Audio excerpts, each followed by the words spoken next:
സ്ഥിരമായിട്ട് നമ്മുടെ ആ ഒരു വെളുത്ത മുടികളെ കറുപ്പിക്കാനുള്ള ഒരു മരുന്നാണ് നമ്മൾ ഉണ്ടാക്കാൻ പോകുന്നത്. വെളിച്ചെണ്ണ, പിന്നെ വേണ്ടുന്നത് മുരിങ്ങയില, കറിവേപ്പില, കുറച്ച് ബദാം പരിപ്പാണ്. പിന്നെ വേണ്ടതെന്ന് പറഞ്ഞാൽ ഈ ഒരു വയണയില എന്ന് പറയും. നമ്മൾ വയണയില അപ്പമൊക്കെ ഉണ്ടാക്കത്തില്ലേ, ബിരിയാണിക്കൊക്കെ ഇടുന്ന ആ ഒരല.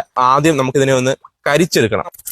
ഇത് നല്ല കരിഞ്ഞ് വരുന്നത് നമ്മളൊന്ന് വെയിറ്റ് ചെയ്യണം. നല്ല കരിഞ്ഞ നിറം, നല്ല കറുപ്പ് നിറമാവണം. അത്രമാത്രം നമ്മൾ ഇതിനെ കരിച്ചെടുക്കണം. ഈ ഒരു മുഴുവൻ സാധനങ്ങൾ നിങ്ങൾക്ക് എത്ര കരിക്കാൻ പറ്റുമോ കരിക്കട്ടയുടെ അത്രയും കരിച്ചാൽ അത്ര നല്ലതായിരിക്കും കേട്ടോ. കരിച്ചെടുത്ത സാധനങ്ങൾ നമ്മൾ ഈ ഒരു ജാറിനകത്തേക്ക് മാറ്റിയിട്ടുണ്ട്. ഇനി ഇത് ഒന്ന് പൊടിച്ച് കാണിക്കാം. നമ്മൾ നമ്മുടെ ഒരു സാധനം എല്ലാം പൊടിച്ചെടുത്തിട്ടുണ്ട്. ഇതിപ്പം നന്നായിട്ട് പൊടിയാത്തതെന്ന് വെച്ചാൽ ഇതിനകത്ത് നമ്മൾ കുറച്ച് കുറഞ്ഞു പോയി. അതുകൊണ്ട് തന്നെ ഇതിനകത്ത് പൊടിയാനുള്ള ഒരു മാസ് ഐറ്റം ഇല്ല. അതുകൊണ്ടാണ് പൊടിയാത്തത്. കുറച്ച് വെളിച്ചെണ്ണ, ഇതൊന്ന് മിക്സ് ചെയ്യാനുള്ള രീതിയിലുള്ള വെളിച്ചെണ്ണ ഈ ഒരു രീതിയിൽ നമ്മൾ ആക്കി എടുത്തിട്ടുണ്ട്. ഇനി ഇത് നമുക്ക് ഈ ഒരു നരയുള്ള തലയിൽ ഒന്ന് പരീക്ഷിച്ച് നോക്കാം എങ്ങനെയുണ്ടെന്നുള്ളത്.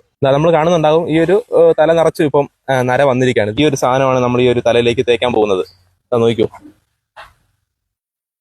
മാക്സിമം നമ്മളൊരു 1 മാസത്തോളം ചെയ്യണം കേട്ടോ. നമ്മളിപ്പോൾ ഈ ഒരു തലയിൽ ഫുള്ളായിട്ട് തേച്ചിട്ടുണ്ട്. നമ്മളത് തേച്ചപ്പം തന്നെ അതിനകത്തുണ്ടായിരുന്ന ആ ഒരു നരച്ച മുടികൾ മുഴുവൻ കറുത്തതായിട്ട് നിങ്ങൾക്ക് കാണാൻ കഴിയും. പക്ഷേ നമുക്ക് ഇത്രയും പോരാ, നമ്മൾ വളരെ കുറച്ച് സാധനം മാത്രമാണ് എടുത്തത്. അപ്പോൾ നിങ്ങൾക്ക് ഒരു മാസത്തിന് ചെയ്യാൻ പറ്റുന്ന രീതിയിലുള്ള ഐറ്റങ്ങൾ എടുത്തിട്ട് ചെയ്യുവാണെങ്കിൽ കുറച്ചുകൂടെ നല്ല രീതിയിൽ നമ്മുടെ ഈ ഒരു ഭസ്മം പോലെ പൊടിച്ച് തേക്കുവാണെങ്കിൽ